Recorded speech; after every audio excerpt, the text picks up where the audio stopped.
We got the sound on.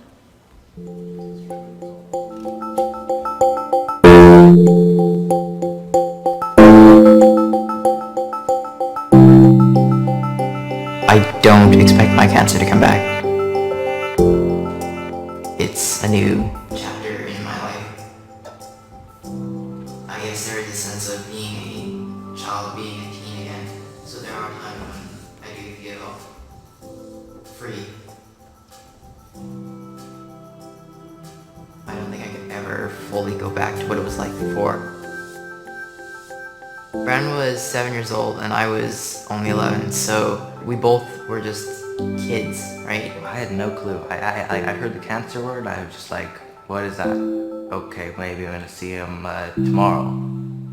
My eyes kind of started opening up and I was just like, Aidan's not gonna be here for a while. I'm only gonna see him maybe a couple times a week. It just keeps on going in my head, like what if he was not gonna make it? What if I wasn't gonna see him at home anymore? There were times when I was feeling really sick and out of it and tired, and there were times when it wasn't always the chemo, it was about how other patients in the hospital were doing. You don't know what it's like, because I've been through so much pain, but I won't be here for 2 weeks.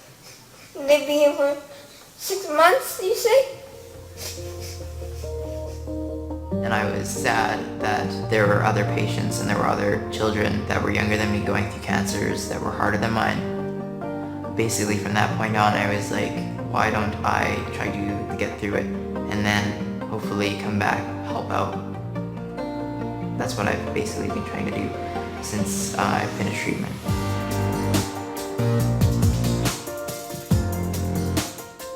I got to join this club at the hospital called the Oncology Teen Group Club. It's something that you can't find out of the hospital.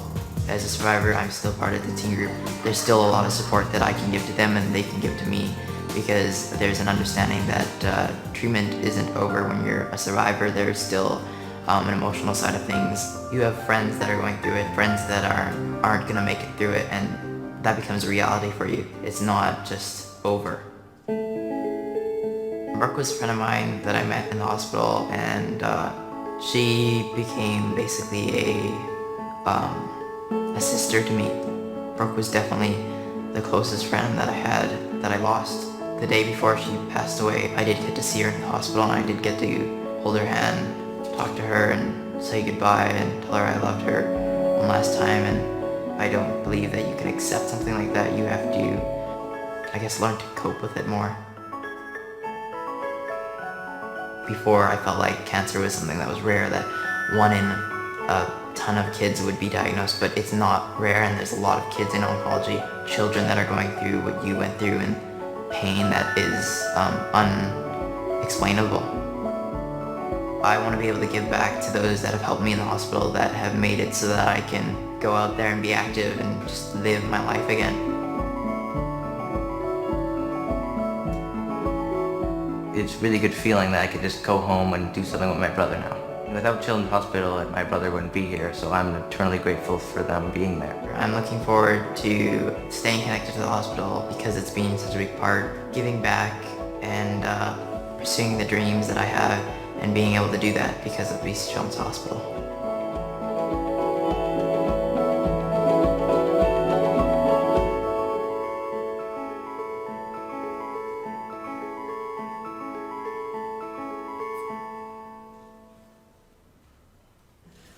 So I'm sure there's not a dry eye in the house. We work in a center for blood research, and it's always good for us to remember who's on the receiving end, ultimately, of all of our research efforts and what we're trying to do as scientists and researchers. And we're really lucky today to be able to meet in person this really remarkable young man, Aidan Chin, who I'm going to turn the microphone over to in a moment here, and let Aidan be able to talk to us a little bit about anything more that he would like to tell us than what was already in the video. But you can see that Aidan is a very active, engaged person in his community. He's a 17-year-old student at Templeton High School in Vancouver, and he has the experience of being a survivor of acute lymphoblastic leukemia. And I'm going to let Aidan come up here and tell you whatever he feels like telling you today.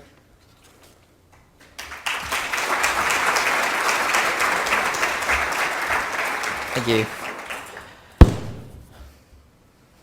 All right, I guess I should start from the beginning. So my journey with acute lymphoblastic leukemia, childhood blood cancer, started February 16th of 2011, and I was only 11 years old.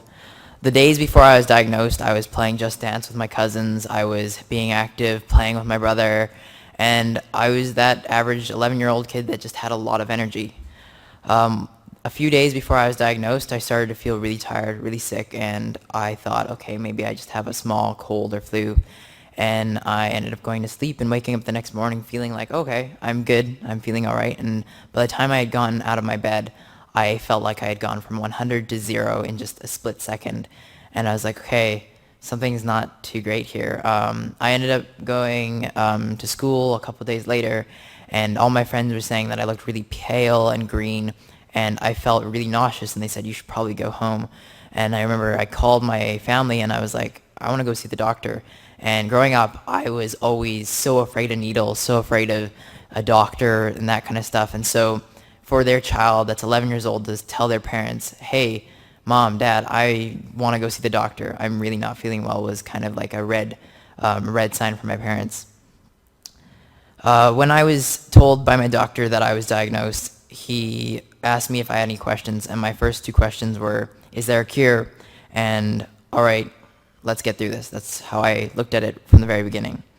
He said that it would be a roller coaster of a journey, and I've held on to that phrase ever since the beginning because that's exactly how it was. There were ups, there were downs, but in the end, the ride does hopefully come to an end.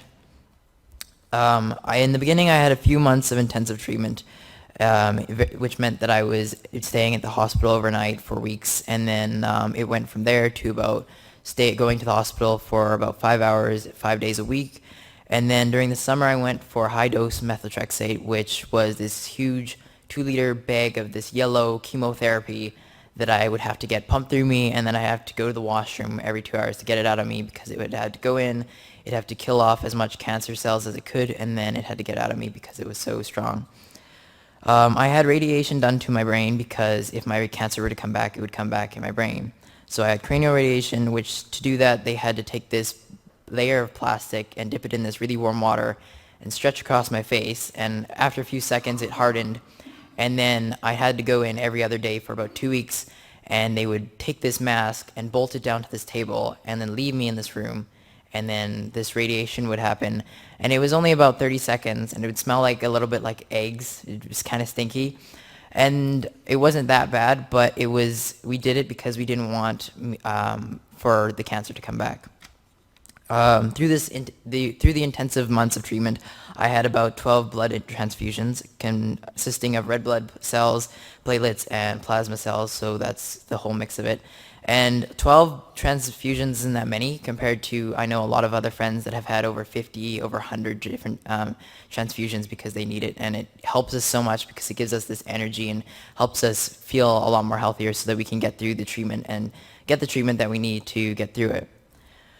Through the years, I attended a teen oncology group, which I still attend as a teenager. And in this group, we're able to meet other teens that have been going through treatment, are finished treatment, and are behind us, I guess, in treatment. And one of my close friends, he was a year behind me in treatment, and I remember that he was talking to me about radiation, and he was a bit nervous about it. And I remember before I had got radiation, they had given me this really old, cheesy video about what it was like, and it was really not how it was, so I was able to explain to him firsthand what it was like, so he was able to hear from a friend exactly what it was going to be like, so when he went in, he knew what he was going to go through, and it would be a lot easier on him. So I've made a lot of friends throughout the times, but the thing that I feel like isn't touched upon that much as a cancer patient, as a teen, as a youth, is that if you get through treatment, that doesn't mean it's the same for everyone else. And I have had a handful of friends that aren't with me today that were very close to me, and I want to share a few of their names. Ashley, Lindsay, Kieran, and Brooke. And these friends I carry with me every day, and I do what I want to do. I do this, sharing my story, to carry on what they went through and try to spread the awareness so that others can understand what we go through and what we've had to go through. I finished treatment June 28th of 2014, and since then I've been trying to get back to normal health, being more active. I lost a lot of weight during treatment, so it took about 4 years to even get past what I had lost. I remember when I was first diagnosed at 11 years old, I was only about 50 pounds. So I've had to try to gain that back because I didn't eat for 2 weeks in the beginning. As a patient that has finished treatment, I had a lot of friends and family say, "Oh, so you're a survivor, you're done treatment now." And I don't particularly like that word, that, I guess, label, because when I hear the word survivor, I think, oh, done, it's over. But it's not particularly over because I'm still involved with the hospital. I still have friends that are going through it, and I feel like I'm still in it with them. And so I continue the journey, and I believe that I'm still surviving with them. Thank you.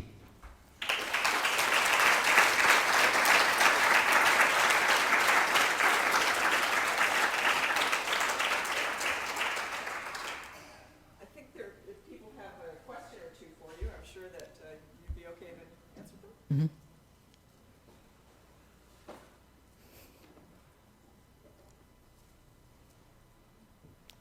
One over there.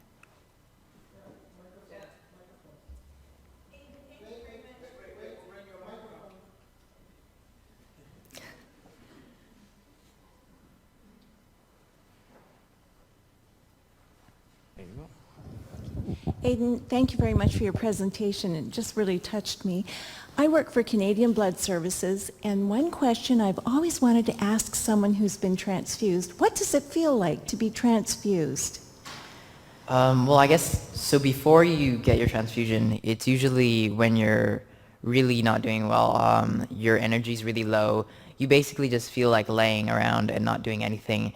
And after a blood transfusion, it's like a boost of energy, and it just helps us be able to smile and laugh and go back to playing and living and being full and ready and healthy again. Get it right away, or did it take a couple of hours to start feeling better after it was finished? I'd say it was quite instant. Like once the transfusion finished, you'd feel it right away, and it would be like an instant boost to how you're feeling.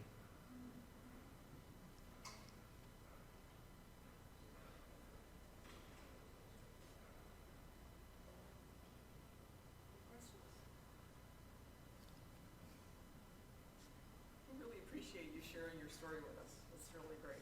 Thank you very much.